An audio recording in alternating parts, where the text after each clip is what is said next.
दो चीजों को याद रखिए, गौदान और एकादशी। श्रीमद् वल्लभाचार्य जी ने मायावत का खंडन करा था जगन्नाथपुरी में, और श्रीमद् वल्लभाचार्य जी ने कहा था एकादशी मरने के बाद मत दो, एकादशी जीते जी दो। कहा था कि नहीं कहा था? जीते जी दान करिए। इसलिए जगदीश में जगन्नाथपुरी में एकादशी उल्टी लटकी हुई है। करें अपनी दर्शन। जगदीश में एकादशी को उल्टा लटकाया, क्यों? क्योंकि वल्लभ ने कहा कि एकादशी जीते जी दो। कई पंडितों कहते हैं तुम्हारे दादाजी मर गए, जब 12वें का दिन होता है ना तो पंडित जी संकल्प छुड़ाते हैं, दो एकादशी। बड़े बेटे ने 5 दे दी, छोटी बहू ने 3 दे दी, उसने 2 दे दी, उसने 2 दे दी। तो क्या तुम्हारे दादाजी भिखारी थे जो तुम्हारी एकादशियां लेकर जाएंगे? और तुम कौन होते हो दादाजी को एकादशी देने वाले? तुमने कौन सा इतने पुण्य कर लिए जो तुमने एकादशी दे दी? एकादशी के दान की महत्वता श्रीमद् वल्लभाचार्य जी ने कहा कि कोई व्यक्ति अगर खटिया पर सड़ रहा है, पलंग पर तड़प रहा है, हॉस्पिटल में पड़ा हुआ है, तो निवेदन है कि उसको देखने जाओ तो अपनी करी हुई एकादशी में से 2 एकादशी का दान उसको तुरंत दे दो। क्यों? तो जिससे उसको मोक्ष मिल जाए, मरने के बाद नहीं।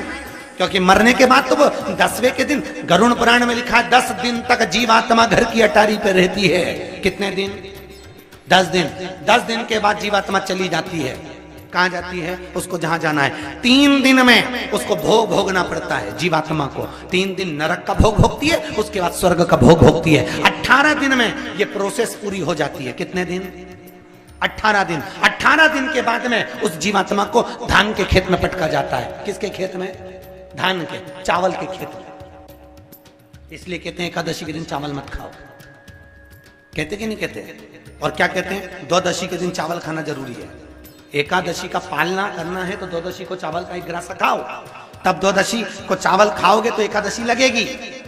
चावल नहीं खाओगे तो एकादशी नहीं लगेगी। द्वादशी को चावल खाना जरूरी है। क्यों कहते हैं? क्योंकि धान के खेत में जीव को छोड़ा जाता है, उस धान के खेत में, चावल के खेत में जीवात्मा रहती है। उसको चिड़िया खाती है तो चिड़िया के रूप में जन्म लेता है, मनुष्य खाता है तो मनुष्य के रूप में जन्म लेता है। इसलिए एकादशी के दिन चावल नहीं खाया जाता, क्योंकि एकादशी के दिन हम चावल खाएंगे तो जीव हत्या का दोष लग जाएगा।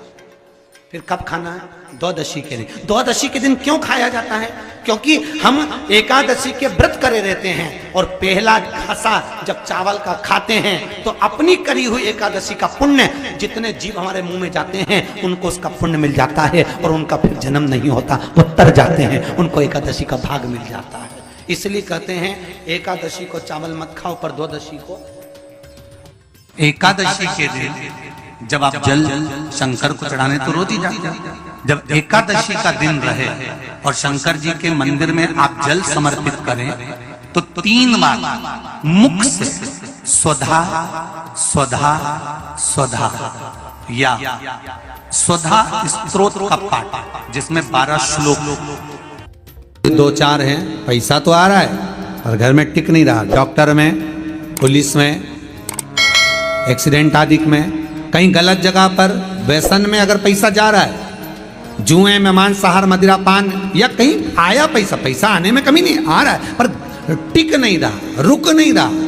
कोई मांगने आ गया, दे दिया, फिर वहां से अपने पास नहीं आ रहा, अपन कह रहे हैं भैया हमारा पैसा लौटा दो, नहीं आ रहा। तो महाराज शिव महापुराण की कथा कहती है एकादशी के दिन गंगा के जल में मात्र 7 बेलपत्री डालकर, जो नंदीश्वर भगवान अर्थात जो शंकर जी के शिवलिंग के सामने नंदी होता है, उस नंदी के चरण पर गंगा का जल चढ़ाकर बेलपत्री शिव पर समर्पित कर देता है, उसके घर में रुपया रुकना चालू हो जाता है। फिर वो गलत जगह पर नहीं जाता, गलत स्थान पर वो धन जाएगा ही नहीं।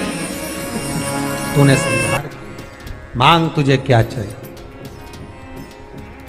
एकादशी ने भगवान विष्णु से कहा, नाथ प्रभु वर दे दो, मृत्यु लोक में जो मनुष्य मेरा व्रत करेगा, चाहे जलचर, थलचर, वायुचर या सांसारिक मनुष्य, मेरा अगर एकादशी का व्रत करेगा, प्रभु उसके यहाँ धन धान्य वैभव सुख संपदा बढ़ेगी, और उस जीवात्मा को नरक नहीं भोगना पड़ेगा, सीधे वैकुंठ का उसको वास मिलेगा।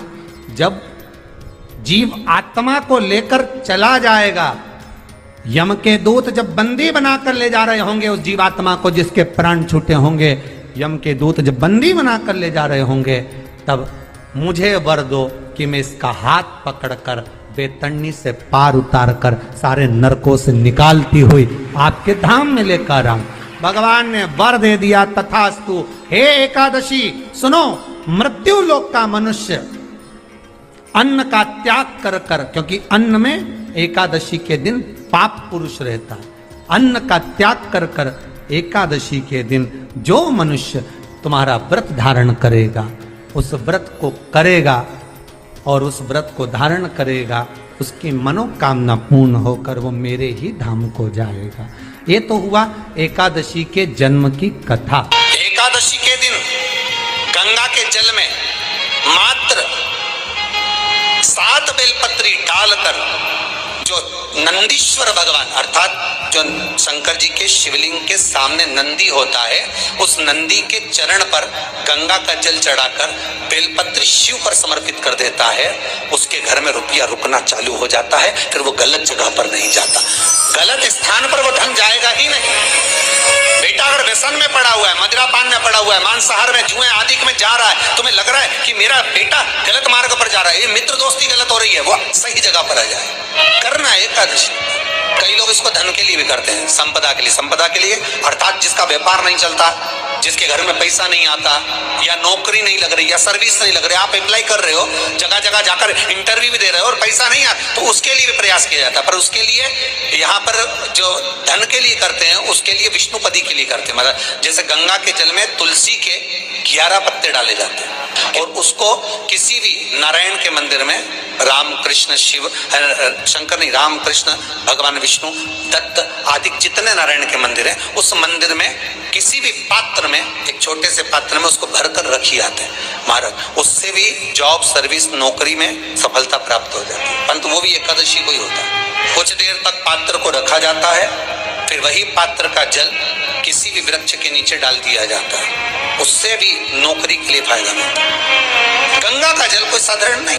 दशमी, एकादशी और द्वादशी, इन 3 तिथियों पर एक रोटी में थोड़ा सा मीठा रखकर सोमक पितृ का नाम लेकर यदि गाय को खिला दिया जाता है, तो अगर कोई पूर्वज प्रेत योनि में भी पड़ा हुआ होता है, भटक रहा होता है, जिसको पिंड नहीं मिला, जो अचानक मर गया होता है, अधोगति में चले गया होता है, उस जीव की मुक्ति दशमी, एकादशी और द्वादशी, 3 दिन सोमक पितृ का नाम लेकर रोटी में, पूड़ी में मीठा रखकर अगर गाय को खिला दिया जाता है ये 3 दिन तक, तो वो पितृ कभी भटकते नहीं है, उनको मुक्ति प्राप्त हो जाती है, मोक्ष में।